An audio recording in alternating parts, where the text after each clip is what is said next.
இன்றைக்கு நாமும் கூட தேவனுடைய சமூகத்திலே வார்த்தைகளை ஒவ்வொரு நாளும் நாம் கேட்டுக்கொண்டு வருகிறோம்.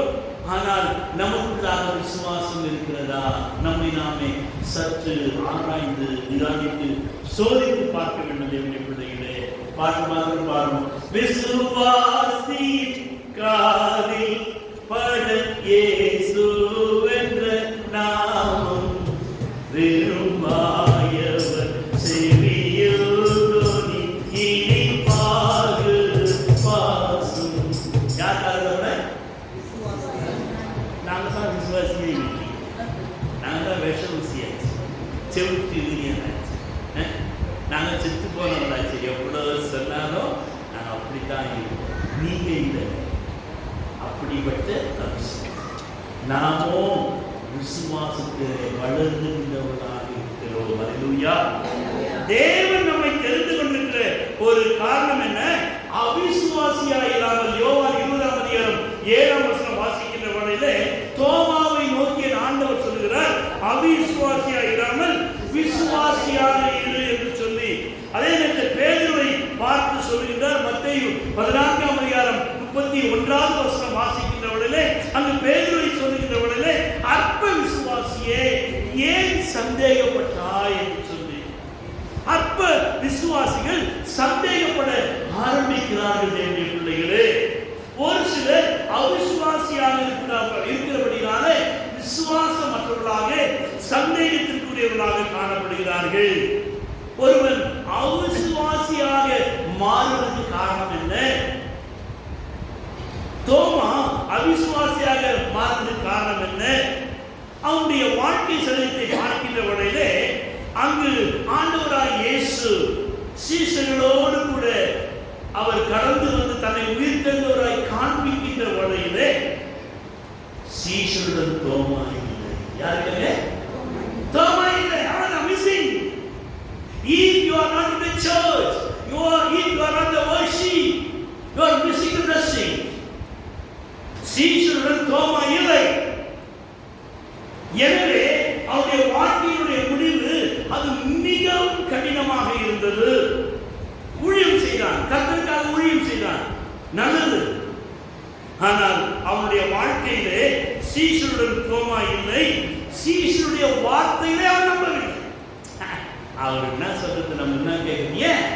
ஒழுங்கா உட்கார்ந்து வசந்த கேட்க முடியும். அரையும் குறையுமா கேட்டா எங்கிருந்து ஊழியர்களுடைய வார்த்தை மேல கவனம் வைக்க முடியும், கனப்படுத்த முடியும், கீழ்ப்படிய முடியும்? அவர் அப்படியாக கத்தியில் இருப்பார். என்ன செய்வாரா? ஆமா, செவடனுக்கு கத்தினாதான் இறங்கும். விசுவாசத்தில் நீ வரவில்லை என்றால் ஆண்டவர் என்ன செஞ்சாரு? அந்த இடத்துல யாரை பார்த்து கத்தினாரு? செத்து போனவனை பார்த்துக்கிட்டாரு. வெளியே வா. ஏன் செத்து போன விசுவாசியாக இன்றைக்கு அநேக செத்து கிடக்கிறார்கள்.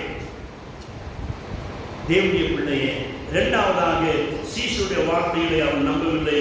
மூன்றாவதாக சீஷருடன் அவிசுவாச வாழ்க்கையிலே வாழ்ந்து கொண்டு வந்தான். சீஷர்கள் பொதுவாகவே விசுவாசமே இல்லாமல் இயேசுவை சார்ந்தே வாழ்ந்தார்கள். இயேசு கூட இருக்கிறபடினாலே வெளிப்படும் விசுவாசம் அவர்களுக்குள்ளாக இருந்தது. இயேசு இல்லை என்றால் அவர்கள் பயத்தினாலும் அலையடிக்கப்படுகிற அற்ப விசுவாசத்தினாலும் இவர்கள் வாழ்ந்து கொண்டு வந்தார்கள். உதாரணம், ஆண்டவராய் இயேசு நம்முடைய சீஷர்களை அக்கறை போகும்படியாக படவில்லை, அவர்களை துரிதப்படுத்தி அனுப்பினார். நடுராத்திரியிலே 4ஆம் ஜாமத்திலே என் ஆண்டவராய் இயேசு நடந்து வருகின்ற வழியிலே அவங்க என்ன சொன்னாங்க?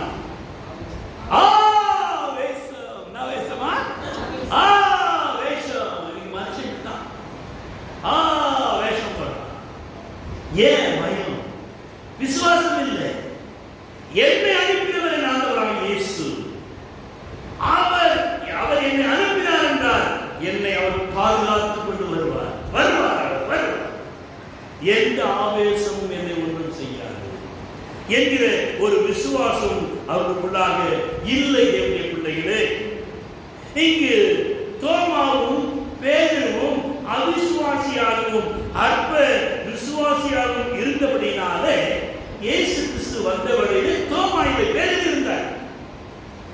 ஆனால் தோமா இல்லை. தோமாவுடைய 2 விதமான விசுவாசத்தை நம்முடைய வாழ்க்கையில் நாம் கொண்டு வருவோம். எனக்குள்ளாக அப்படிப்பட்ட காரியங்கள் இருக்கிறதா என்று சொல்லி, முதலாவதாக இயேசுடன் இருக்கிறதுனாலே வருகிற விசுவாசம். அப்படின்றால் எனக்கு எல்லாம் நடந்துருக்கோம் அப்படின்னா சொல்லுவோம், இயேசு நல்லவர், இயேசு நல்லவர், இயேசு நல்லவர், நல்லவர் எனக்கு உனக்கு நமக்கு, இப்படி பாடுவாங்க. எப்போ எல்லாம் சந்தோஷமா இருக்குன்னு. ரெண்டாவது, உலக சூழ்நிலையினாலே வரக்கூடிய அவிசுவாசம். கஷ்டம் வந்துருச்சு, பிரச்சனை வந்துருச்சு, பக்கத்து வீட்டுக்காரன் சண்டை, எதிர் வீட்டுக்காரன் சண்டை, இவன் சண்டை, அவன் சண்டை, கையில காசு இல்லை, எல்லாரும் நிந்திக்கிறாங்க, எல்லாரும் காரியம் போடுறாங்க. வாழ்க்கையே எதற்கு என்று சொல்லி அப்படிப்பட்ட ஒரு சூழ்நிலை வருகின்ற வரையிலே நாம் எப்படிப்பட்ட விசுவாசியாக இருக்கிறோம்? விசுவாசியாக இருக்கிறோமா? உடனே என்ன செய்ய ஆரம்பிப்போம்? அழ ஆரம்பிப்போம். தேவனுடைய பிள்ளைகளை விசுவாசி என்ன செய்தாருங்க? ஆமா, விசுவாசி அழுதால் பிசாசு சந்தோஷம். யாரா மாறலாம்? அவிசுவாசியா மாறலாம். ஏன் டீம்ல வந்துடலாம். விசுவாசி என்ன அழுணும்? ஆண்டுடைய பார்த்த தகுதி இல்லை. 10 பேர் மேல அழாத.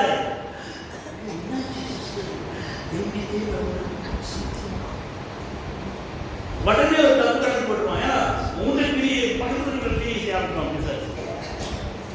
நீ தேவனுடைய சமூகத்திலே வருகின்ற வரை நீ மகிழ்ந்து கழிக்கிறது. தேசமே பயப்படாதே, மகிழ்ந்து கழிக்கிறது. தேசத்திலே ஒரு பெரிய காரியங்களை செய்யும்படியாகவே ஆண்டவர் இருக்கின்றார்.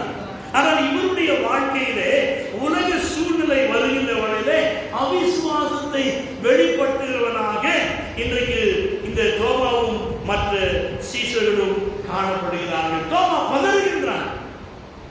ஒரு அழகிய விசுவாசியாக தோமாவும் பேதுரும் காணப்பட்டார்கள். நாம் எப்படிப்பட்டவர்களாக இருக்கிறது என்னுடைய பிள்ளைகளே? நம்முடைய விசுவாசம் எப்படிப்பட்டது? நாம் யாரை சார்ந்து? பிரச்சனைகளும் கஷ்டங்களும் வருகின்ற வரையில் நம்முடைய அறிக்கை என்ன? நம்முடைய பாடல் என்ன? நம்முடைய ஜெபம் என்ன? கஷ்டங்கள் வருங்கா கழிப்பாக என்று இஷ்டமுடன் நீ தனி ஜெபம் பண்ணு. நஷ்டங்கள் வந்தாலும் நலம் என்று சொல்லு. நஷ்டங்கள் வந்தாலும் நலம் என்று சொல்லு. நாதனை நினைத்திடி நாசமாய் போகும் நெஞ்சமே வீணா சோர்ந்து போகாதே. தஞ்சமே இருக்கையும் தளர்ந்து விடாதே. தஞ்சமே இருக்கையும் தளர்ந்து விடாதே. கஷ்டங்கள் வருங்கா கழிப்பாக என்று இஷ்டமுடன் நீ தனி ஜெபம் பண்ணு. உடனே பிரச்சனைகள் வருகின்றவர்கள் விளையாட போடுங்க. தேவ சமூகத்தில் அழுங்க. மனுஷர் பார்க்கும்படியாக அழ வேண்டாம். என் ஆண்டவர் அடிக்கடி சொன்ன ஒரு வார்த்தை என்ன? அழாது. ஆண்டவர் இறையாது, அமைதலாக. எனவே இவனுடைய வாழ்க்கையிலே இவன் ஒரு பிரச்சனை வருகின்றவரை அந்த பிரச்சனையின் மத்தியிலே அவன் சந்தேகப்படுகிறவனாக மாற ஆரம்பித்தான். காரணம் என்ன? அவிசுவாசம். அவிசுவாசம். தோமாவுடைய வாழ்க்கையிலே அவன் இருக்க வேண்டிய இடத்திலே இல்லை என்றால் அவிசுவாசம் வரும். நீ இருக்க வேண்டிய இடம் எது? தேவ சமூகம், ஜெப வாழ்க்கை, வேத வாசிப்பு, தேவனுடைய பிள்ளைகளோட ஐக்கியம். தோமாவுடைய வாழ்க்கையிலே அவன் இருக்க வேண்டிய இடத்திலே இல்லை என்பதனாலே அவனுக்கு அவிசுவாசம் வந்தது. இரண்டாவது, இருக்க வேண்டிய இடத்திலே இருக்கின்ற இடத்திலே அவன் இல்லை. எங்க இருக்கணுமோ அங்க இல்லை, இருக்க வேண்டிய இடத்துல இல்லை. ரெண்டு காரியம். உன்னுடைய வாழ்க்கையிலே நீ விசுவாசியாக மாற வேண்டும் என்றால் இருக்கின்ற இடம் எது? யாரோடு சேர்ந்திருக்கிறாய்? என்ன பேசுகிறாய்? என்னுடைய வாழ்க்கையிலே அது வளர்ச்சிக்கு ஏதுவாக இருக்கிறதா? ஆனால் வளர்ச்சியை உடைக்கும்படியாக இருக்கிறதா? சற்று நம்முடைய விசுவாச வாழ்க்கையை நாம் பிரித்து பார்க்க வேண்டும். பேதுருடைய வாழ்க்கையிலே இவன் செய்த ஒவ்வொரு காரியங்களையும் தோமா பின்பற்றினான் என்று சொல்லி பார்க்கிறோம். ஒருமுறை ஆண்டவராய் இயேசு இந்த சீசனில் கடலிலே இருக்கின்ற வழியிலே என் ஆண்டவராய் இயேசு வந்தார். உடனே பேதுரு சொன்னார், ஆண்டவரே நீரே நீரே அவருக்கு சந்தேகம், பயம். இது இது பந்தி பத்திகளா பத்திகளா பத்திகளா பத்திகளா கிளிக் கிளிக் கிளிக் போர் அடிச்சு பத்திகளா பத்திகளா பத்திகளா. இந்த பந்தியும் இந்த போர் பெல்லியும் நம்புற உனக்கு என் ஆண்டவராய் இயேசு வசனம் பூனை குறுக்க போச்சு. நல்லது போச்சா? நான் பூனை குறுக்க போய் சொல்லுவேன், பாவம் இன்னைக்கு அதுக்கு எது கிடைக்காது. ஏன் போயிடுச்சு, அது கிடைக்கிறதா எனக்கு கிடைச்சிடும். நம்முடைய வாழ்க்கை விசுவாசம் என்பது ஒரு மகிமைக்குரியதாக காணப்பட வேண்டும். கடலின் மேலே இவன் நடக்க விரும்பினான். ஆண்டவரை கேட்கிற, ஆண்டவரே நீரே ஆனால் சந்தேகத்தோடு நீங்க ஆண்டுடைய சமூகத்தில் சந்தேகத்தோடு கேட்டால் ஜெபம் ஆமா அவ்வளவுதான். பெருசால் எவ்வளவு பெரிய விசுவாசம் சொன்னாங்க. எவ்வளவு ஏன் மலையாள சொல்றது? மலையில ரெண்டு விதமான மலை உண்டு. க்ரோவிங் மவுண்டைன், அது வளர்ந்து கொண்டே இருக்கும், உடைக்க வளர்ந்து கொண்டே இருக்கும். இன்னொன்று மவுண்டைன் வந்துட்டு கரடு முடா இருக்கும், தாறுமாறா இருக்கும். ஆனா கடுகு எப்படி இருக்குது? முழுமையாக இருக்கிறது, சின்னதாக இருக்கு. அதுபோல நம்முடைய விசுவாசம் சின்னதாக இருந்தாலும் முழுமையாக என்ன வந்தாலும் நம்புவே என்னை மீட்பரை யாத்தை விட்டாலும் பின் செல்வே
தேவ சமூகத்தில் வருகின்றவர்களே சமயம் நம்மளோட பக்கத்துல பார்த்து கை காமிச்சு சந்தேகப்பட சொல்லுப்பா, கை காமிச்சு சந்தேகப்பட சந்தேகப்பட நம்ம சொல்லியோ என்ன காமிச்சியா சத்தமா சொல்லு, ஸ்ட்ராங்கா சொல்லு, சந்தேகப்பட.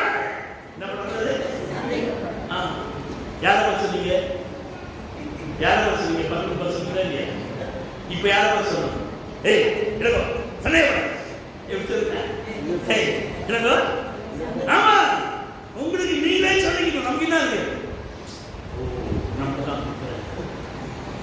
நம்ம தான் பேசுறேன். எதுக்கு யார் சத்து? தேவனுடைய பிள்ளையே வசனத்தினால யாருக்கு ஒன்னா இருக்காரும் 6-8 வரை இந்த புக் ஆஃப் ஜேம்ஸ் சாப்டர் 1:68 பார்க்கின்ற பொழுது சந்தேகப்படுகிறவன் காற்றினாலே ஆமா அடிபடுகிறான். காத்து என்ன அடிக்குமா? காத்து அடிக்குமா? அடிக்காதா? ஆட்டி அடிச்சு தூக்கிடும். அதுக்கு ஒரு பேர் வச்சுக்க. என்னமா சூறாவளி, அப்புறம் இப்ப ஏதோ புதுசா ஒரு பேர் வச்சுக்கணும் அதுக்கு, சுனாமி.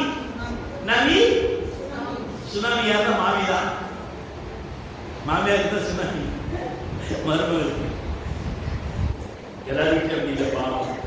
நிறைய வீட்டில் மருமகள் சுனாமி ஆயிருக்கா, மாமியார் ஆயிரத்தி உங்களுடைய இருக்கிறார். தேவனுடைய பிள்ளையே, அந்த காட்சினாலே அடிப்படையில் சந்தேகத்தின் ஆவி நமக்கு வேண்டாம். தொடர்ந்து யாக்கோபு சொல்கின்றவர்களே, கடலிலே அலைகிற அலைகளுக்கு ஒப்பாயிருக்கிறார். என்னைக்காவது அழகுமா அலை? ஒரு சிறு வாய் அடங்கவே இருந்தார். ஒன்று பேசினா 10 பேசி அது பதில் கொடுத்தாதான் அவனுக்கு திருப்தி. கடைசியில பாப்பான் ஒன்று வைப்பான். அப்ப கூட சரி வாங்கிட்டு சில வீட்டை உண்டாயிடுது அவாச்சிடலாம். ஆனா நான் ஒன்றும் பேசுற கை கட்டிட்டு இந்த பேய்க்கு வாங்கி போறோம். அப்படி ஒரு சில குடும்பம் உண்டு. ஓ பாஸ் வீட்டு நடந்ததோ, என் வீட்டுக்காரி போய் எத்தனை வருஷம் ஆயிடுச்சு. கோல்டு குயின் கடந்து போகும். எனவே கடலிலே அலையிலே சந்தேகம் அலைச்சிட்டே வேண்டாம். சந்தேகம் வந்துச்சுன்னா உடனே சந்தேகம் சந்தேகப்படாது. யாருமே சந்தேகப்படாது. அவன் கோபமா பேசுறாங்களா, அவன் எதுக்கு பேசுறாங்களா, உன் வார்த்தையை மதிக்க முடியா, சந்தேகப்படாது. உன்னை நீ மாற்றி, உன்னை நீ விசுவாசியாக விசுவாசியாக மாறு. எனவே அங்கு அந்த சந்தேகமானது இரு மனம் உள்ளவன் சொல்ற யாரும், இரு மனம் உள்ளவன் தன் வழிகளில் நிறைவேற்றவன். அப்ப சந்தேகம் வந்தா இவங்க கூடவோ இருப்பாங்க, அவங்க கூட இங்கே ஆமாஞ்சாமி லாஸ்ட் 2 பேரும் சேர்ந்து வாங்கலாம் வாங்கிக்கலாம். இரு மனம், சந்தேகம் வேண்டாம். நாம் முழுதுமாக ஆண்டவரை சார்ந்து இருப்போம். எனவே முதலாவது காரியமானது இவனுடைய வாழ்க்கையிலே இவன் சீஷரோடு கூட இல்லை, சீஷருடைய வார்த்தைகளை நம்பவில்லை. இதை நம்பல, வார்த்தை ரொம்ப முக்கியம். வார்த்தை ரொம்ப முக்கியம். அந்த வார்த்தையை நாம் எந்த அளவுக்கு நம்புகிறோமோ அந்த அளவுக்கு நமக்குள்ளாக இருந்து அந்த சந்தேகம் கடந்து சென்றுவிடும். அப்போ அவருடைய வார்த்தை அவனை யாருக்கு பிரதிபலிக்கிறது?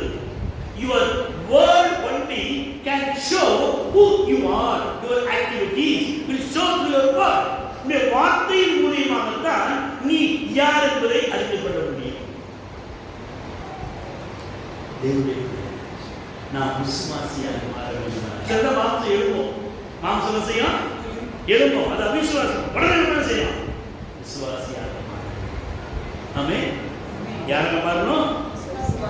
சீஷருடைய வார்த்தைகளை இந்த தோமா நம்பாத காரணம், he is not in the midst of the disciples. சீஷரோடு கூட இல்லை, சபையில இல்லை, கர்த்தருடைய வார்த்தை கேட்கும்படியாக இல்லை. அந்த ஏன் இல்லை?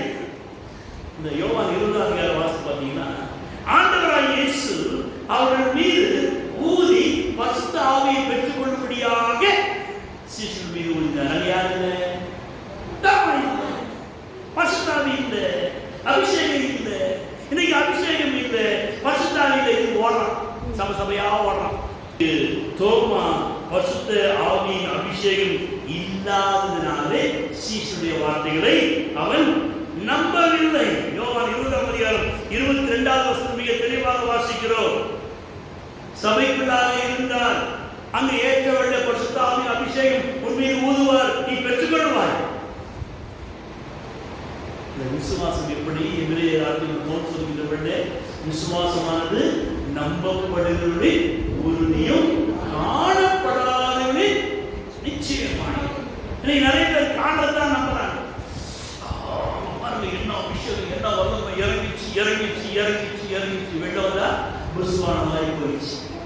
பத்தி அபிஷேகம், பத்தி அபிஷேகம். இங்கெல்லாம் சாப்பிட்டு இங்க பழைய பாட்டையே பாடிக்கிறாங்க. தேவனுடைய பிள்ளை, அவன் பார்க்கிற பிரச்சனை இல்லை, நீ கேட்கிற பிரச்சனை. நீ ஆயத்தமாய் ஒரு விசுவாசியாக ஆண்டவரே இன்னைக்கு என்னோடு கூட பேசணும்.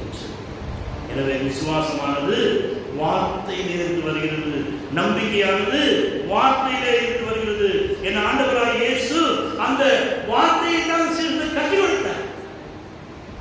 ஆனால் பேதுருக்கு இரட்டை நம்பிக்கை இருந்தது. ரெண்டு விதமான நம்பிக்கை. மத்தேயு 16ஆம் அதிகாரத்தை பார்த்தீங்கன்னா இவர் சொல்றாரு, ஆண்டவரே நீதான் கிறிஸ்து. கொஞ்ச நேரத்துல 22ஆம் வசனத்துல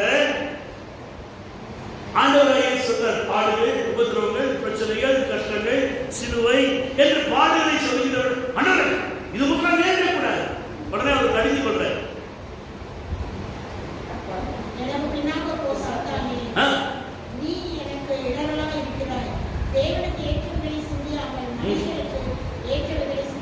முதல்ல இவனை யாருக்கு சொன்னாரு? அதுக்கு முன்னாடி 14ஆம் வசனத்துல கிறிஸ்து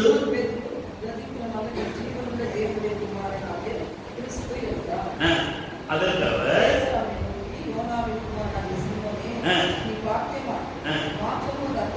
மாம்சமும் ரத்தமும் இதை உங்களுக்கு அதே இயேசு என்ன சொல்றாரு? அவனை பார்த்து என்ன சொன்னாரு? சமாளிச்சிங்க, நல்லா சமாளிச்சிங்க. உள்ள இருக்கிற வரைக்கும் ஆவியானவர் வெளிப்படுத்துறாரு. மாம்சம் ரத்தம் வெளிப்படுத்தவில்லை. நீ மாம்ச ரத்தத்துக்குள்ள வெளியில போயிட்டுனா என்ன சொல்றாரு? பார்த்து அப்பாலே போ சாத்தானே, அப்பாலே போ, உன் ஆயுதங்கள் ஒன்றும் இங்கு வருகிறாரே, என் இயேசுவின் ரத்தத்தாலே மீட்கப்பட்டேன். அப்பாலே போ சாத்தானே, அப்பாலே போ. நான் இப்படிப்பட்ட விசுவாசி, என்ன போய் சாத்தான்ட்டார். நான் சொல்றேன், ஆண்டவர் சொல்லிட்டார் பைபிள்.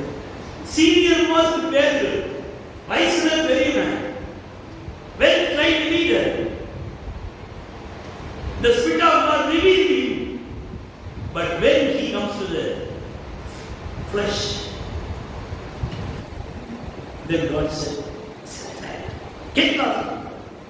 Satan is. எனவே தேவனுடைய பிள்ளைகளே, நாம் இரட்டை விசுவாசம் உள்ளாயிராதபடிக்கு நாம் கிறிஸ்துவோடு கூட எப்பொழுதும் பரிசுத்த ஆவியினாலே நிரப்பப்பட்டு கர்த்தருடைய வார்த்தைகளை நம்புகிறவர்களாக இருக்க வேண்டும். கடைசியாக இந்த சீஷருடன் இந்த தோமா அவிசுவாச வாழ்க்கையே வாழ்ந்து கொண்டு வந்தார். எல்லா சீஷரும் பார்த்து சொல்றாங்க, நாங்க இயேசுவை யாரை கண்டோம்?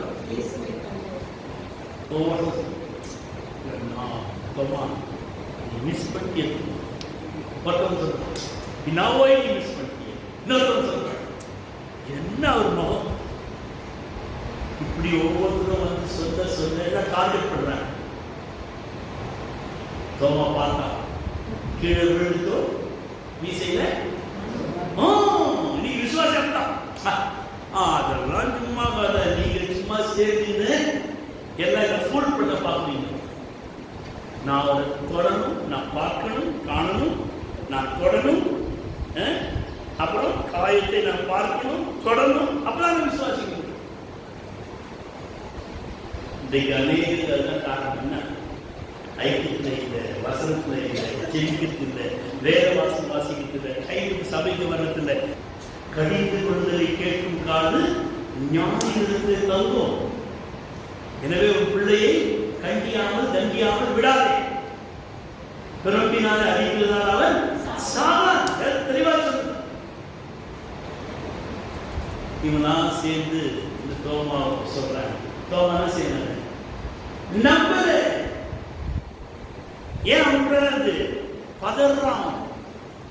ஆனால் இவர்களோ அவனை பார்த்து நாங்கள் ஆண்டவரை பார்த்தோம் என்று சொல்கிறார். ஆனால் இவனோ நான் பார்க்க வேண்டும், என் கையை இந்த விழாவில் போட வேண்டும், அப்போ நான் விசுவாசிப்பேன் என்று சொல்லி அவன் தன்னுடைய விசுவாச வாழ்க்கையிலே ஆண்டவரை சொல்கிறான். காரணம் என்ன? ஐக்கியம் இல்லை. காரணம் என்ன? வாழ்க்கையை நம்பவில்லை. காரணம் என்ன? அவளோடு கூட சொன்ன ஒரே ஒரு காரணம், he missed the blessings. He want to go somewhere, he want to roam somewhere. அவன் அலைகிற விசுவாசியாக கடைசியோட முடிவுலாச்சு. ஆண்டவராக இயேசு என்ன செஞ்சார்? 12 சீஷர்களுடைய கால்களை கழுவுகின்ற பொழுது தோமாவுடைய காலத்தை அழுகுற. ஏன்? ஐயோ, இந்த புள்ள தமிழ்நாடு போகும்போது இவன் ஓட போறானே, இவன் காலில் ஆணை கொடுத்த போது இவன் எல்லாரும் கழுத்துக்கு எரிவாங்களே, வலிக்குமே, இப்பொழுதே நான் இந்த காலை ஆசிரியக்கிறேன் கடவுள். என் ஆண்டவர் அழுது கொண்டே அவன் காலை என்ற அவனுக்குள்ளாக அவிசுவாசியான விசுவாசியே, உன் ஆண்டவர் அப்படியே விட்டுருவார், கனவு காணாத. உள்ள இருக்கவங்களுக்கு ஒண்ணுனா வெளில இருக்கவங்களுக்கு 2. எல்லாருக்குமே ஆசீர்வாதமும் சரி. அப்போ வெளில 2 ஆசீர்வாதமா? இல்லை, கோபம் 2 ஆசீர்வாதம். ஓடனா ஓடனா ஓடனா ஓடனா ஓடனா ஓடனா ஓடனா அடிச்சாங்க அடிச்சாங்க அடிச்சாங்க அடிச்சாங்க. அதுதான். எனவே தேவனுடைய பிள்ளைகளாக நாம் அவிசுவாசியாயிராமல், அவிசுவாசி சபைக்கு வெளியே இருப்பான், விசுவாசி சபைக்குள்ளாக. விசுவாசத்தால் நீதிமான் பின்வாங்கி போனால் அவன் மீது ஆத்துமா பிரியமாகிறார்.